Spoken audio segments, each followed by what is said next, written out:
मित्रांनो, लग्नानंतर होईलच प्रेम या मालिकेचे नवनवीन लेटेस्ट एपिसोड पाहण्यासाठी चॅनलला सबस्क्राईब करा.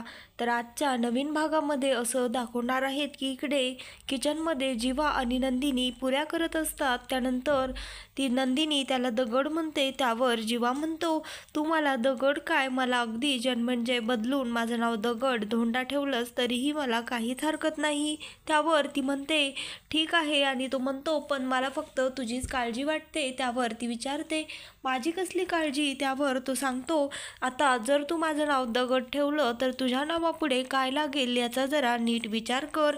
जन्मंजय जर काढून दगड टाकलंस तर नंदिनी दगड देशमुख असं तुला लोक म्हणतील, आणि असंही म्हणतील बघा बघा दगडाची बायको चालली आहे, मग तुला चालेल का. आणि नंदिनी त्याला म्हणते तुम्हाला फारच मस्करी सुचत आहे. काल मी एवढी तुमच्याशी भांडले, एवढी रडले, पण तुम्हाला मात्र काहीच फरक वाटत नाही.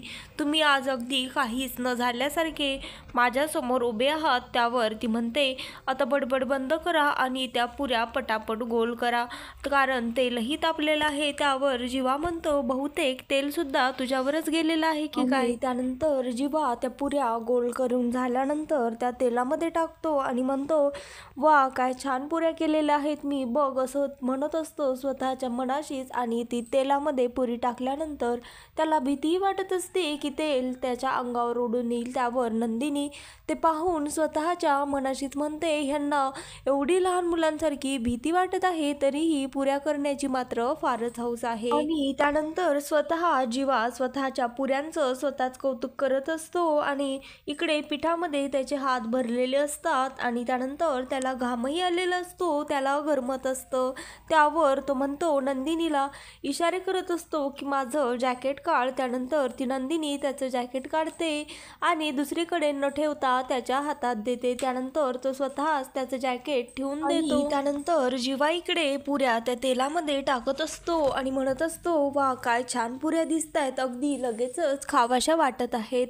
त्यानंतर तो तिला म्हणतो चल आता पटापट त्या तेलातनं त्यांना बाहेर काढ, आणि तिला विचारतो मी खाऊ का जरा. त्यावर ती म्हणते बिलकुलही नाही, देवाला नैवेद्य दाखवल्याशिवाय कोणीही त्याला हात लावायचा नाही. त्यावर तो म्हणतो देवा आणि जीवा काही वेगळे आहेत का. त्यावर ती म्हणते नाही म्हणजे नाही. आणि त्यानंतर ती म्हणते आधीच तर इथे मला एवढं उकडत आहे. त्यावर तो म्हणतो मी तुला हात न लावता थंडगार वारं देऊ शकतो. त्यावर ती म्हणते आता चला शांत बसा. त्यानंतर तो म्हणतो अगं माझ्यासोबत ये तरी इकडं. त्यानंतर तो तिला फ्रीजजवळ घेऊन जातो आणि फ्रीजचं दार उघडतो आणि त्यानंतर तिच्या स्माईल येते तोंडावर, आणि त्यानंतर ती स्माईल तो त्याच्या मोबाईलमध्ये कॅप्चर करतो, फोटो काढतो. आणि इकडे ती रम्या मंजू आत्यांना वसू आत्याच्या रूममध्ये घेऊन आलेली असते. त्यावर त्या विचारतात काय ग ताई, तुम्हाला का बोलवलंस. त्यावर आत्या म्हणतात अगं तुला तुझ्या मुलीची काही काळजी आहे की नाही.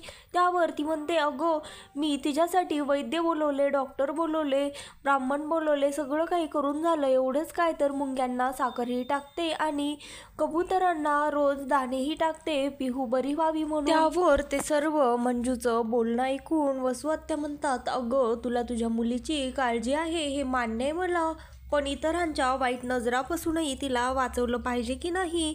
आणि इकडे नंदिनी पिहूला काउन्सिलर म्हणजे नेमकं काय आणि कोण याचा अर्थ अगदी व्यवस्थित समजावून सांगत असते. त्यावर ती सांगते अगं पिहू तुला भेटायला आज काउन्सिलर येणार आहेत, आणि काउन्सिलर म्हणजे तुझं बेस्ट फ्रेंडच समज. तुझी शाळेमध्ये कोण बेस्ट फ्रेंड आहे. त्यावर ती सांगते अक्षरा, आणि तिला सांगते मग तू अक्षराला सर्व काही शेअर करत असशील, तुझ्या क्लासरूम, ट्युशन आणि घरातल्याही बरेच काही गोष्टी. त्यावर ती म्हणते हो सांगते ना मी. त्यावर ती म्हणते मग तू काउन्सिलरलाही तुझं बेस्ट फ्रेंडच समज, तेही तुझ्या मैत्रिणीसारखेच आहेत. आणि इकडे वसू आत्या त्या मंजूचे कान भरत असतात. त्यावर ते मंजूला म्हणतात आज तुला माहीत आहे का तुझ्या पिहूच्या बाबतीमध्ये काय घडणार आहे. त्यावर ती विचारते काय काय घडणार आहे माझ्या पिहूच्या बाबतीमध्ये. त्यावर ती रम्या सांगते अगं मावशी आज नंदिनी पिहूसाठी काउन्सिलर बोलवणार आहे. त्यावर ती म्हणते काउन्सिलर म्हणजे काय असतं. त्यावर ती सांगते अगं काउन्सिलर म्हणजे चक्क वेड्यांचा डॉक्टरच समजतो एक प्रकारचा. ती आपल्या पिहूला नाही ते प्रश्न विचारणार आणि पिहू आणखीनच घाबरणार आणि तिच्या मनात जे दडलं आहे ती सांगू शकणार नाही. तिला आणखीनच ते झटका याल्यासारखं होणार. मग ह्या सगळ्या टेन्शनने ती आणखीनच घाबरणार आणि जर एकदा तिच्या शाळेत कळालं तिच्यासाठी काउन्सिलर बोलवलेला आहे मग तिच्याशी कोणीच मैत्रीही करणार नाही आणि चक्क अशा प्रकारे आपले पिहूला ती वेडं ठरवत आहे. आणि इकडे नंदिनी पिहूच्या रूममध्ये तिला समजावत असते आणि पिहू म्हणत असते ठीक आहे नंदिनी ताई, बोलवतो काउन्सिलरला, मी त्याच्याशी भेटायला तयार आहे. आणि तेवढ्यातच तिथे मंजू आत्या येतात आणि त्या नंदिनीला एवढं रागवतात आणि ओढत हाताला फरफटत तिला खाली घेऊन येतात आणि जोराजोरात आरडाओरडाच करायला लागतात आणि म्हणतात कोण समजते कोण तू स्वतःला, तू माझ्या मुलीला वेडं समजवायला ठरायला लागली आहेस. आणि त्यानंतर त्या मानिनी काकूंना आवाज देतात वहिनी बाहेर ये, तुझ्या सुनेला स्वतःच्या हद्दीमध्ये राहायला सांग. ही काय समजते कोण स्वतःला, ही चक्क माझ्या पोरीला वेडच समजवायला चालली आहे. आता तिच्या स्कूलमध्ये जर कळालं की तिच्यासाठी काउन्सिलर बोलवलं आहे तर लोक काय म्हणतील, तिला मैत्रिणी तिच्या जवळ तरी येतील का. त्यावर तिला समजवायला नंदिनी जाते पण ती नंदिनीवरच चिडते आणि तिला म्हणते तू तर एकही शब्द बोलू नकोस, तू कस काय मला न विचारता, मी तिची आई आहे, तू मनानेच काउन्सिलर बोलवलास. त्यावर मानिनी काकू मंजू आत्याला समजवायला जातात की अगं तसं नाही, मला तिने विचारलं होतं आणि ह्यातमध्ये पिहूचं भलंच आहे. त्यावर ती म्हणते काही भलं वगैरे नाहीये, तुम्ही मला न विचारता पिहूच्या बाबतीत असं डिसिजन कसा घेऊ शकतात. त्यानंतर ती नंदिनी म्हणते तुमचा काहीतरी गैरसमज झालेला आहे. तरीही त्या कोणालाच ऐकत नसतात आणि जोराजोरात आरडाओरडा करत असतात. आणि तेवढ्यातच तिथे अलिशा येते आणि त्या मंजू आत्यांना वाटतं ही अलिशाच काउन्सिलर आहे की काय. त्यानंतर त्या तिला हाताला धरतात आणि म्हणतात चल हो घराच्या बाहेर, तू कशाला आली आहेस, मी माझ्या मुलीपर्यंत तुला जाऊ देणार नाही. आणि त्यानंतर ती काव्या तिला ओरडते आणि म्हणते तुम्ही ह्याला कधीच बघितलं नाहीये का ह्या आधी, ही तर माझी मैत्रीण अलिशा आहे.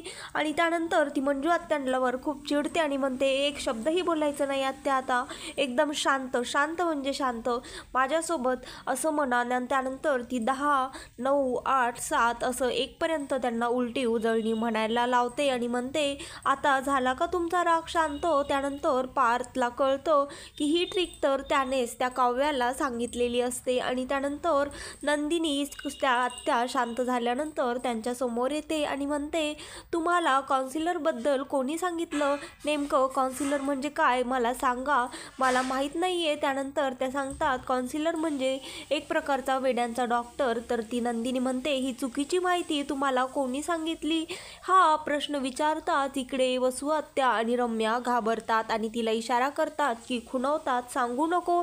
त्यानंतर त्या काही सांगण्याच्या आधीच तिथे एक काउन्सिलर आलेले असतात आणि नंदिनी त्यांना समजावते आत्या तुम्ही टेन्शन घेऊ नका, मी कधी पिहूचं याआधी वाईट चिंतलं आहे का किंवा तिच्यासोबत वाईट वागली आहे का, मग आता तरी मी का तसं करेन तुम्हीच सांगा. तुमचं जर पोट दुखलं तर तुम्ही कोणत्या डॉक्टरकडे जाता, पोटाच्या डॉक्टरकडे जाता की नाही. पण आपलं मन जर दुखावलं गेलं असेल तर आपण मनाच्या डॉक्टरला म्हणजेच काउन्सिलरला बोलवतो. आणि माझी अशी खात्री आहे पिहू नक्कीच काउन्सिलरमुळे बरी होईल, आधीसारखी होईल. आणि मानिनी काकू नंदिनीला म्हणतात तू ह्यांना वरती घेऊन जा, काउन्सिलरला मी चहा आणि कॉफी तिकडेच पिहूच्या रूममध्ये पाठवून देते. त्यानंतर त्या तिला वरती घेऊन जातात आणि ती नंदिनी तिला सांगते नेमका पिहूचा काय प्रॉब्लेम आहे. ती सांगते आधी जे झालं ते सर्व त्यांना सांगते आणि म्हणते तिच्या मनामध्ये असं काहीतरी भीती आहे की जी ती कोणालाही आम्हाला सांगत नाही. त्यानंतर ती पिहूच्या रूममध्ये काउन्सिलरला घेऊन जाते आणि इकडे रूममध्ये येते आणि आत्याला आणि रम्याला म्हणते ताई तुम्हाला काउन्सिलरचा एवढा चुकीचा अर्थ का ग सांगितलास. त्यानंतर मग तिला समजवायला जाते आणि म्हणते अगं असं नाही, मलाही तरी कुठे माहीत होतं. आणि त्यानंतर मग ती काउन्सिलर पिहूला प्रश्न विचारायला लागते आणि इकडे काव्या आणि अलिशा तिच्या रूममध्ये असतात. त्यानंतर काव्या तिला सांगते आम्ही आता देशमुख आणि मी रूममेट झालेलो आहोत. त्यानंतर ती म्हणते हो मला फ्रेंडशिप बँडही तुझ्या हातामध्ये दिसला तेव्हाच मी समजून गेले केले की तुमच्यामध्ये सर्व काही आता हळूहळू ठीक व्हायला लागलेलं आहे आणि तू बघ नक्कीच तुमचा रूममेट ते लाईफ पार्टनरचा प्रवास नक्कीच लवकरच पार होणार. त्यावर ती म्हणते आपण त्या विषयावर बोलायला नको. त्यावर ती म्हणते बोलायला नको की तू ब्लश करतेस. त्यावर ती म्हणते ह्या देशमुखांचं काय करायचं ते मी तुला नंतर सांगेन, पण आत्ता आपण जरा अभ्यासाकडे लक्ष देऊयात. आणि इकडे जीवा आणि नंदिनी दोघंही देवाकडे प्रार्थना करत असतात आणि जीवा नंदिनीकडे पाहून म्हणत असतो देवा ह्या चकाचक बाईला मला जिंकण्यामध्ये माझी मदत कर. आणि नंदिनी म्हणत असते देवा आज पिहूने ॲटलिस्ट त्या काउन्सिलरला तरी सर्व काही सांगू दे, अशी तिला पिहूला बुद्धी दे आणि तिच्या मनात ती काउन्सिलर पिहूला सांगत असते आता आपण एक गेम खेळणार आहोत, तर त्याचं नाव आहे ॲडमिट फायर. त्यावर ती तिला सांगते मी जे शब्द बोलेल त्याच्या समान शब्द तुम्हाला सांगायचेस. त्यावर ती म्हणते बेस्ट फ्रेंड, ती सांगते अक्षरा, ती म्हणते प्रेम, ती म्हणते गुलाबजामुन आणि ती म्हणते सिक्रेट. त्यावर ती नकळत बोलून जाते नंदिनी वहिनी आणि त्यानंतर ती पुन्हा घाबरते आणि काउन्सिलर म्हणते नक्कीच नंदिनीच्या रिलेटेड हिच्या मनामध्ये काहीतरी सिक्रेट भीती आहे. तर मित्रांनो तर होईलच प्रेम या मालिकेचे नवनवीन लेटेस्ट एपिसोड पाहण्यासाठी आत्ता चॅनलला लाईक शेअर आणि व्हिडिओ आवडले असल्यास सबस्क्राईब मात्र नक्की करा.